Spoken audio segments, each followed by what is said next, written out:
Okay, ladies and gentlemen, welcome to the very first WiggyWam Get Your Property Questions Answered webinar.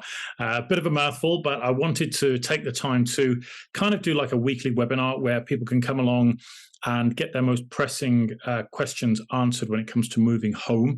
Unfortunately, having looked at the internet and scoured for different resources, there's an awful lot of people that are looking for answers to their property questions, and there's not many places they can go to find those answers. So we thought we'd do something useful for the property community and do a weekly webinar where people can come along, post their questions, get answers to those questions, and then we can take the time to go through those. I can give you an explanatory video and some useful hints, tips, and resources where appropriate to help you guys out. So just waiting for a couple more people to join. And whilst we do that, I'll just give you a quick update as to where we are with the WiggyWam website and everything that's going on behind the scenes there. We've done a complete revamp of the site. So anybody that's seen it recently, we've done, as I say, a complete revamp, pulled a lot of additional information together, talking to our community, talking to people that are sort of evangelists and pioneers, if you like, of changes in the property industry.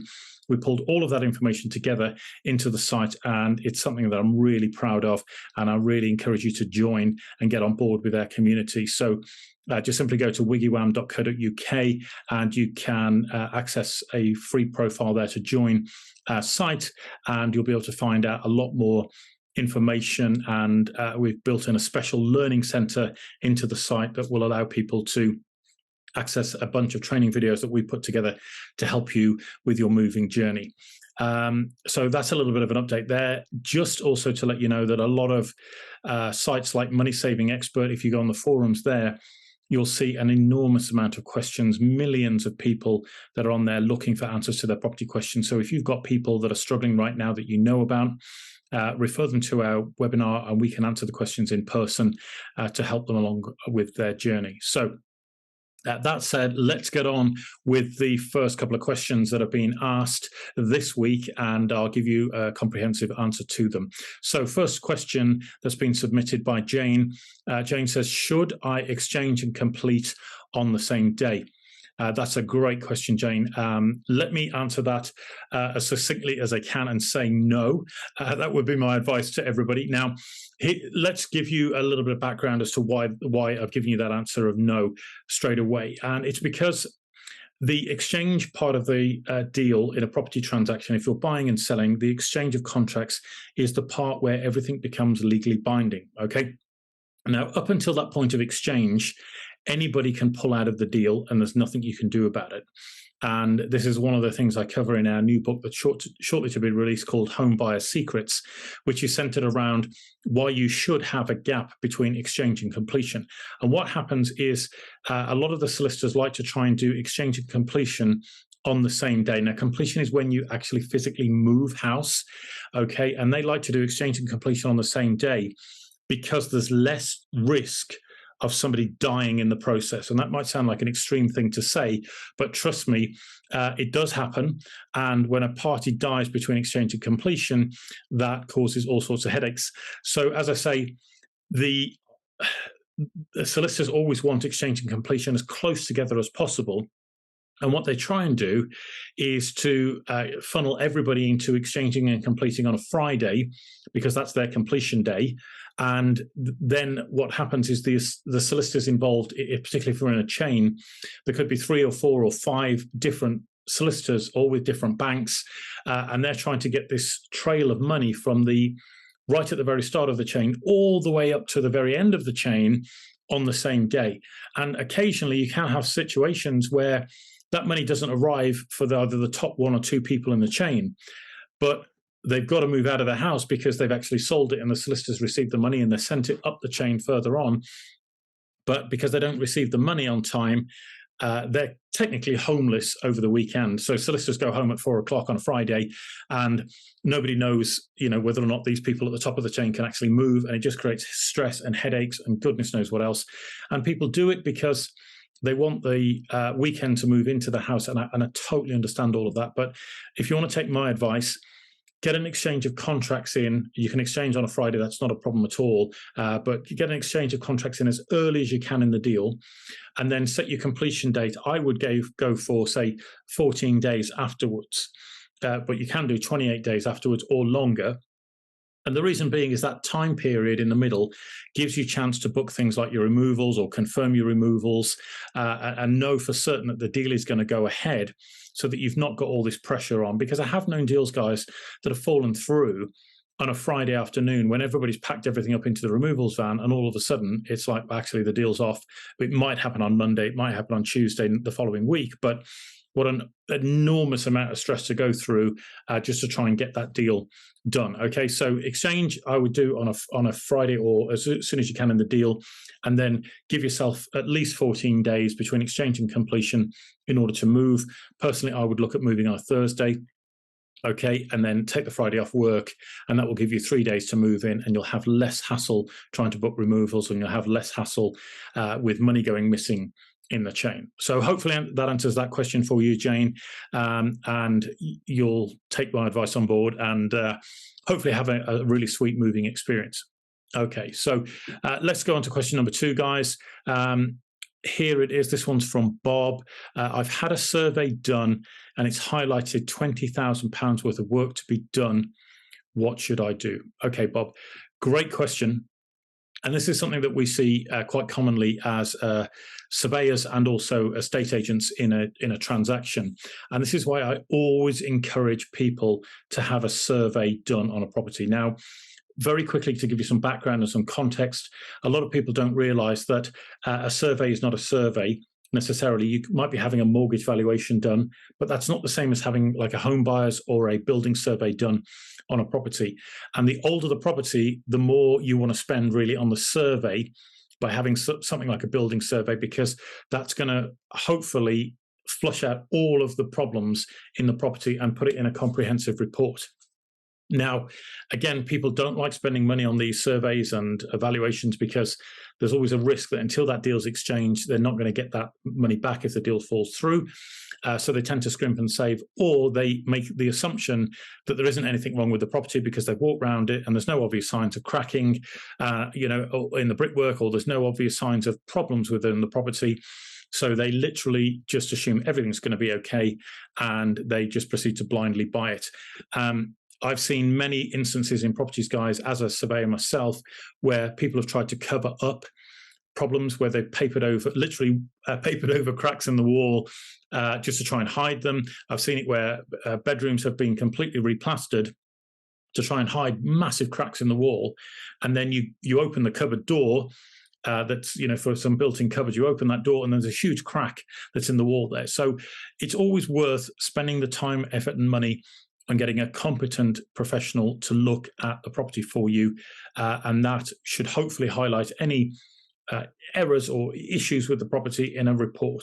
Now, another problem with these reports is that they tend to be quite unwieldy sometimes. So if you're going for a building survey, you might end up with a very thick report that lands on your doorstep and you think, oh my God, this property is falling down. What do I need to do here? Well, the key thing to do is to take your time, read the report, and then get on the blower with the surveyor and just ask them to walk you through the report. What is serious, what needs to be done immediately, and what needs to be done over time, because some of these jobs are repair jobs that people just don't do, or things that have manifested for a while. They're not extremely urgent, but they need to be done. And a surveyor will highlight all of these for you. Okay, so with Bob's situation here, where he's had the survey done, it's highlighted 20 grand's worth of work. What should he do? Well, if I was you, Bob, I'd be going straight back to the estate agent with a copy of my survey, and I'd say, look, we've had this survey done. It's highlighted this amount of work that needs doing to it. And quite frankly, I'd like a reduction in the purchase price of the property. Now, you may get kickback from the seller because they're just thinking, well, I don't really want to reduce my purchase price by 20 grand because I've already spent it on the property that I want to buy. So they may push back at you. But if the estate agent's on your side and they're a good estate agent, then they should recognize that if the problem has occurred with you as a potential buyer and you're sincere and you're earnest and you want to buy that property, if the seller refuses to sell it to you or doesn't come to a compromise, then the challenge is that when the property is remarketed and another buyer comes along, then the same situation could occur, only now they're 3 or 6 months down the line, and the seller could have already lost the property that they were going to move into. So the gun is kind of at the seller's head to do something about this and to negotiate a deal to get the whole thing exchanged and completed as soon as possible. Now, if a lot of these are repair jobs that the seller should have done during the course of their property ownership, then obviously it's something that they should have taken care of, and it's fair cop. They should reduce the purchase price, or at least come to some kind of compromise, because there might be, let's say, 10 grand's worth of urgent work that needs to be done, but then 10 grand's worth of repair jobs that could be done over a period of time, right? So it really does come down to a compromise, but I'd start with my negotiating point of saying, look, it's at least 20 grand's worth of work that needs to be done. I want it done as soon as possible when I buy the property, and obviously there's some hassle involved in doing that. So I want to have that reduction, and see where you end up. And obviously try that on with the estate agent. As I say, provide them a copy of the report, because there are a lot of people who will try and blag it with the estate agent and say, oh yeah, we've found 20 grand's worth of work, and it's from a builder's estimate, and the builder's estimate isn't worth the paper it's written on. So be open and honest and show them the report, and hopefully they'll work with you to get the deal done. Because remember, ultimately, in the overwhelming majority of instances, the estate agent doesn't get paid until the deal exchanges. So they have a vested interest to get the deal done with you as well. Okay, fine. So hopefully that's answered your question, Bob. Let me know if not, and we can cover some more info. But let's move on to the third question here. So the question from Anonymous, I'm thinking of selling. How do I choose a good agent to work with, and what do I need to get the best price for my home? Okay, great question. So thinking of selling in the current market where things are going crazy, choosing a good estate agent to work with is difficult, because a lot of agents in the current market, because houses are selling so quickly, what they do is they put a big price on it, and then they tend to undercut the fee, because they know that 2 or 3 other of their competitors are going to go out there and look at the property. So to win the job, they try and put the cheapest fee in possible. And then as a consequence, you'll be going along there looking at trying to choose the estate agent, and you've got one estate agent saying, I'll get this price for it, and I'll charge you this much for it. And you think, yeah, that's the kind of person I should go with. However, it is not quite as simple as that, guys. And this is one of the oldest tricks in the book that estate agents use in order to try and hoodwink sellers into using them. And typically what happens, and it's just literally happened to a friend of mine, well, not her directly, but family members of hers were selling their mother's property after she's just passed away. They had 3 estate agents round to value the property. One came in at £50,000 more than the others, and said they would charge 0.5% for selling it. I said, be very careful, don't go with them, because I think it might be a situation where it's overvalue, under fee, and you probably won't hear from them for 12 weeks once they've taken the property on the market. Lo and behold, that's exactly what's happened. They went with the higher estate agent, as it were, and they've just literally not heard from them since they put the property on the market, despite chasing them and trying to find out what's going on. So you have to be very careful to choose an estate agent. Now, one of the things I want to point out is that a lot of people go for low fee estate agents because they think they're the cheapest. Okay, but you must understand that the cheapest estate agent isn't necessarily the one who charges you the least. They're the one who's the best value for money.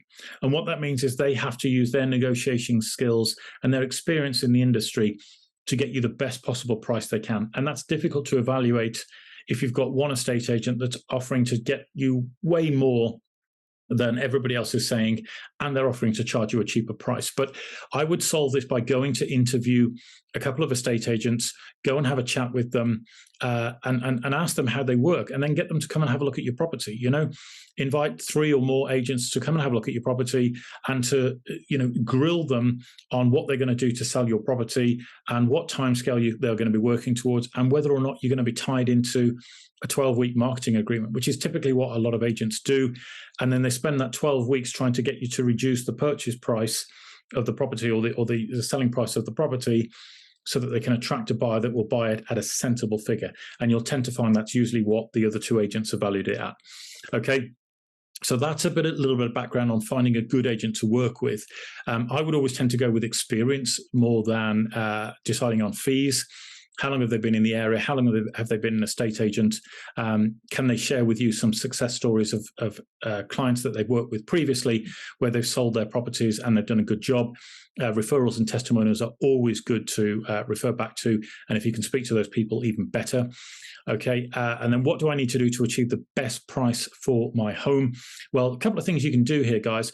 One of the things I'm going to tell you is that a lot of deals fall through because of delays in the process. So to achieve the best price is relative. So it's all about, is the house not cluttered? Does it look presentable from the curbside?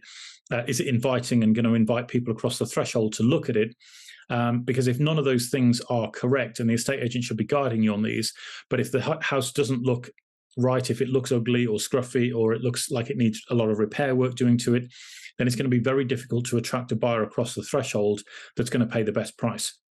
So you need to have a good declutter, and you need to make sure that, that ideally the house is freshly painted or at least in good repair, because that tends to attract good quality buyers to the property. But the second thing you can do is to reduce your chances of the deal falling through once it's been agreed. And this is something that a lot of sellers don't take into account because they don't believe in spending the extra money on getting a seller's pack in place right at the very start of the journey.